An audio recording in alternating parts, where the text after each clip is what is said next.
আসসালামু আলাইকুম রহমতুল্লাহ। আশা করি আপনারা সবাই অনেক ভালো আছেন। আজকের এই ভিডিওটা কিন্তু অনেক গুরুত্বপূর্ণ।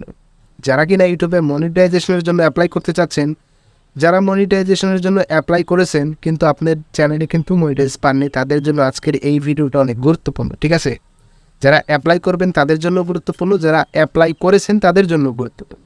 ঠিক আছে, যারা অ্যাপ্লাই করেননি তারা এই ভিডিওটা দেখে অ্যাপ্লাই করলে আপনারা কিন্তু মনিটাইজটা পেয়ে যাবেন। আর যারা অ্যাপ্লাই করেছিলেন, মনিটাইজেশনের জন্য অ্যাপ্লাই করেছিলেন যারা, তারা মনিটাইজ পাননি, তাদের জন্য আজকের এই ভিডিওটা অনেক গুরুত্বপূর্ণ। ভিডিওটা দেখলে আপনি কী জন্য মনিটাইজ পাননি সেটা কিন্তু আপনি বুঝতে পারবেন। পরবর্তী সময় যদি আপনি আপনার রিঅ্যাপ্লাই করেন তাহলে কিন্তু আপনি মনিটাইজটা পেয়ে যাবেন। ঠিক আছে, তো ইউটিউব কী চেক করে? ইউটিউব মনিটাইজেশনের আগে আপনার চ্যানেলে কী চেক করে? তারা কী চেক করে আপনার চ্যানেলে মনিটাইজ দেবে? ঠিক আছে, যারা চ্যানেলে নতুন দর্শক আজকের এই ভিডিওটা প্রথম দেখতেছেন, চ্যানেলটা কষ্ট করে সাবস্ক্রাইব করতে পারেন। তো মূল ভিডিওতে আমরা চলে যাচ্ছি। দেখুন, ইউটিউব মনিটাইজ দেওয়ার আগে আপনার চ্যানেলে কী কী চেক করবে এটা কিন্তু আমি আপনাদেরকে বিস্তারিত বলে দেবো। ঠিক আছে, আমি আপনাদের জন্য 6টা পয়েন্ট নোট করেছি। 6টা পয়েন্ট, যদি আপনার এই 6টা পয়েন্ট যদি আপনি মনোযোগ সহকারে শোনেন তাহলে কিন্তু আপনার চ্যানেলে মনিটাইজটাও কিন্তু আপনি পেয়ে যাবেন, যারা মনিটাইজ পাননি। আর এই 6টা পয়েন্টের একটা পয়েন্টও কিন্তু মিস করা যাবে না।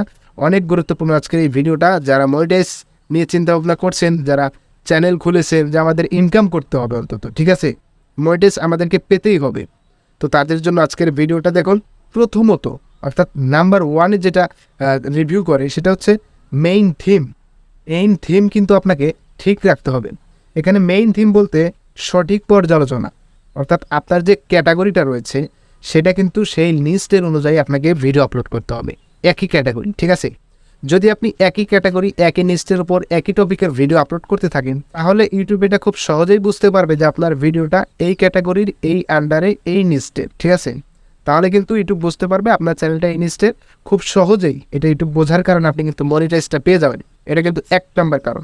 2 নাম্বার যে বিষয়টি রয়েছে, 2 নাম্বার, সেটা হচ্ছে মোস্ট ভিউড ভিউস। ঠিক আছে, অর্থাৎ সবচাইতে বেশি ভিউজ কোন ভিডিওতে আপনার এসেছে। ঠিক আছে, সেই ভিডিওটা আসলে আপনি প্রমোট করেছেন কিনা, অথবা আপনার ভিডিওটা কোন লিস্টের কোন ক্যাটাগরি। ঠিক আছে, সবচাইতে বেশি ভিউজ, অর্থাৎ আপনার চ্যানেলে অনেকগুলো ভিডিও থাকতে পারে, তারই ভিতরে যে কোনো একটা ভিডিও অনেকগুলো ভিউজ আসতে পারে, এটা স্বাভাবিক, অথবা ভাইরাল হয়ে যেতে পারে। আচ্ছা, সেইটা আগে ইউটিউব ক্যালকুলেট করবে, আপনার ওই ভিডিওটা খুব ভালোভাবে নজর দেবে, এমনকি রিভিউ করে দেখবে আপনার ওই ভিডিওর watch time, impression, views, subscribe সব অ্যানালাইটিক্স চেক করবে ইউটিউব। যখন আপনি অ্যাপ্লাই করবেন মনিটাইজেশনের জন্য তখন কিন্তু আপনার 2 নাম্বার পয়েন্ট অনেক গুরুত্বপূর্ণ। সবচাইতে বেশি যে ভিউজ এসেছে আপনার ভিডিও থেকে, যে ভিডিও থেকে আপনার বেশি ভিউজ এসেছে সেই ভিডিওটা কিন্তু ক্যালকুলেট করবে। এবার আপনার ভিডিওটা যদি বেশি ভিউজ এসেছে এটা ঠিক, কিন্তু আপনার ওই ভিডিওটা কিন্তু আপনার না, তাহলে কিন্তু আপনি মনিটাইজ পাবেন না। অর্থাৎ আপনার ভিডিও আপনারই হতে হবে, নিজস্ব কন্টেন্ট। ঠিক আছে, তাহলে কিন্তু আপনি মনিটাইজটা পেয়ে যাবেন। এখানে দেখুন, বর্তমান যে সময় কপিরাইট নিয়ে কাজ করে আপনি কিন্তু এগোতে পারবেন না, মনিটাইজ তো পাবেনই না। ঠিক আছে, এই একটা বিষয়। যদিও পান, এরপর দেখবেন আপনার চ্যানেলটা কিন্তু সাসপেন্ড হয়ে গেছে, এরকম একটা বিষয় হয়ে যাবে। যাই হোক, এই টপিকে আমি বাদ দিচ্ছি। 3 নাম্বার যে পয়েন্টটি হচ্ছে, 3 নাম্বার, এটা কিন্তু আরও বেশি গুরুত্বপূর্ণ, আপনাকে নজর দিতে হবে। ইউটিউব মনিটাইজেশন দেওয়ার আগে ইউটিউব কিন্তু এটা খুব ভালো করে চেক করে। আচ্ছা, সেটা হচ্ছে নিউ ভিডিওস। আচ্ছা, নিউ ভিডিওস এটার দ্বারা কি, নতুন ভিডিও, অর্থাৎ রিসেন্টলি যে ভিডিওটা আপনি আপলোড করছেন আপনার চ্যানেলে, আপনি যে রেগুলারলি মেনটেন করছেন আপনার চ্যানেলে, অ্যাক্টিভিটি যে রয়েছেন আপনার চ্যানেলে, অর্থাৎ আগে এক ধরনের ভিডিও আপলোড করছেন, এখন যদি অন্য একটা টপিকে ভিডিও আপলোড করেন সেটা কিন্তু 2 ধরনের হয়ে যায়। ঠিক আছে, তাই ইউটিউব চেক করে নিউ ভিডিওগুলো, যেগুলো রিসেন্টলি আপনি আপলোড করছেন সেগুলো খুব ভালোভাবে চেক করবে আগের ভিডিওর সাথে এই নতুন ভিডিওর মিল রয়েছে কিনা।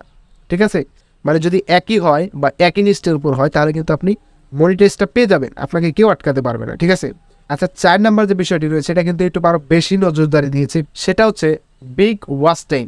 সবচেয়ে বেশি ওয়াচ টাইম যে ভিডিওতে থেকে এসেছে আপনার, সেই ভিডিওটা কিন্তু একটু আরও বেশিভাবে, অনেক কঠোরভাবে দেখবে আপনার ওই ভিডিওটা। কারণ দেখুন, এখন বর্তমান সময়ে কিন্তু ওয়াচ টাইম কিনতে পাওয়া যায়, সাবস্ক্রাইব কিনতে পাওয়া যায়, এর জন্য কিন্তু একটু বেশি নজর দিচ্ছে এই ওয়াচ টাইমের উপর। ঠিক আছে, আপনি কিন্তু ওয়াচ টাইম কিনে কিন্তু আপনার চ্যানেলে কিন্তু কখনোই মনিটাইজ করাতে পারবেন না। এবং 5 নাম্বারে ইউটিউব যে বিষয়টি চেক করে, যে বিষয়টি আপনার সবচাইতে বেশি নজর দেবে, এটা কিন্তু আপনাকে মানতেই হবে এবং আপনাকে এটা জানতে হবে। আর সেটা হচ্ছে video metadata, including titles, থাম্বনেইলস and description. আমি আপনাদেরকে একটু বিস্তারিত বুঝিয়ে দিই। দেখুন, ভিডিও মেটাডাটা অর্থাৎ আপনার ভিডিও মেটাডাটা বলতে এখানে বোঝানো হয়েছে আপনার একটা ভিডিওর টাইটেলকে বোঝানো হয়েছে, আপনার ভিডিওর ডেসক্রিপশনকে বোঝানো হয়েছে, আপনার ভিডিওর থাম্বনেইলকে বোঝানো হয়েছে। আর এই বিষয়গুলো যদি আপনি ঠিকঠাক করতে পারেন আপনার চ্যানেলের জন্য বা আপনার ভিডিওর জন্য, এগুলো যদি আপনি ঠিকঠাক করতে পারেন তাহলে কিন্তু আপনার চ্যানেল কিন্তু আপনি মনিটাইজটা পেয়ে যাবেন। ঠিক আছে, আপনি আপনার ভিডিওতে একটা থাম্বনেইল একটা এটা কিন্তু ক্লিকবেট হয়ে গেল। ঠিক আছে, ক্লিকবেট করতে পারেন কিন্তু ভিডিও রিলেটেড টপিক অনুযায়ী। ঠিক আছে, যদি মিসলিডিং হয়ে যায় তাহলে কিন্তু মিসলিডিং মেটাডাটার আন্ডারে কিন্তু আপনি পড়ে যাবেন, সেক্ষেত্রে কিন্তু আপনি মনিটাইজটা নাও পেতে পারেন। এটা কিন্তু আপনাকে খুব ভালোভাবে নজর দিতে হবে। ঠিক আছে, টাইটেলে যেটা রাখবেন ডেসক্রিপশনে সেটাই রাখবেন। Title, tag, description properly SEO করে যদি আপনি সুন্দরভাবে সঠিক টাইটেল নির্বাচন করতে পারেন আপনার চ্যানেলটাতে, তাহলে কিন্তু আপনি মনিটাইজটা পেয়ে যাবেন। 6 নম্বর যে বিষয়টি রয়েছে সেটি হচ্ছে ইউটিউব আপনার চ্যানেলে 1000 সাবস্ক্রাইব, 4000 ঘন্টা ওয়াচ টাইম 1 বছরের ভিতরে তো আপনাকে পূরণ করতেই হবে। এটা কিন্তু ক্রাইটেরিয়া মনিটাইজেশনের জন্য। এরপর আপনার চ্যানেলে যে বিষয়টা দেখবে তারা ওভারঅল সব কিছু দেখার পর আপনাকে কিন্তু একটা ফিডব্যাক দিবে। যদি আপনি মনিটাইজটা পান তাহলে কনগ্রাচুলেশন, মানে আপনাকে একটা মেইল করে দেবে আপনি মনিটাইজটা পেয়েছেন। যদি আপনি না পান তাহলে আপনার চ্যানেলটা যে কোনো একটা কারণ দেখে কারেন্টলি ইনএলিজিবল ফর মনিটাইজ অথবা YouTube violations of monetization policy, যেটা নতুন কারেন্টলি ইনএলিজিবল ফর মনিটাইজেশনের লেখাটাই কিন্তু YouTube violation of monetization policy, এটা কিন্তু লিখে দিয়েছে। আচ্ছা, যাই হোক, এইটা কিন্তু সর্বশেষ ওভারঅল দেখার পর আপনাকে কিন্তু একটা ফিডব্যাক দেওয়া হবে। ঠিক আছে, একটা ইমেল পাঠানো হবে, যে ইমেলের মাধ্যমে আপনাকে জানানো হবে যদি আপনি মনিটাইজটা পান সেটাও জানাবে, যদি আপনি না পান সেটাও আপনাকে জানিয়ে দেওয়া হবে। ঠিক আছে, তো এই ছিল মূলত ভিডিও। যদি কিনা ভিডিও ভালো লেগে থাকে আপনাদের, অবশ্যই একটা লাইক করবেন, কমেন্ট করে জানাতে পারেন কেমন লাগলো, শেয়ার করে আপনার ফ্রেন্ডদের দেখার সুযোগ করে দেবেন। চ্যানেলে নতুন এসে থাকলে চ্যানেলটি কষ্ট করে সাবস্ক্রাইব করে দেবেন, পাশে বেল আইকন অন করে দেবেন। চ্যানেল থেকে কিছু শিখতে পারলে, জানতে পারলে, বুঝতে পারলে অবশ্যই সাপোর্ট করবেন। সবাই ভালো থাকবেন, সুস্থ থাকবেন। আল্লাহ হাফেজ।